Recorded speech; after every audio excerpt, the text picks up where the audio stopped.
So if you want to utilize Google Gemini to help you create ads for your business, all you have to do is simply utilize this prompt right here and edit it accordingly. So for instance, it'll say write 5 Google Ads headlines with max 30 characters each and 3 descriptions max 90 characters each for a new online course on digital marketing. Target small business owners struggling with online presence, focus on ease of learning and immediate impact. Include keywords like digital marketing course, online marketing for small business. So by utilizing this prompt, it'll create you a bunch of ideas of what you can utilize yourself, and you can essentially just copy paste them and create the ad for yourself. And as you can see here, it says write 5 Google ads. You can edit that to how many you want to create. Max 30 characters. You can edit that for what you'd like. Same with the 3 descriptions and the 90 characters here.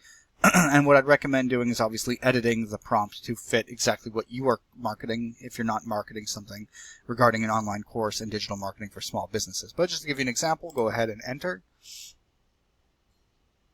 And you can see here that it created us 5 headlines like we requested that we can utilize. We can pick one and then go with a description that fits our needs as well. As you can see here, learn essential digital marketing for small business, get online results fast even if you're new, and you can just copy paste the ads that it creates for us into the platform of your choosing. So hopefully this was helpful to you. If it was, please like and subscribe, and have a nice day.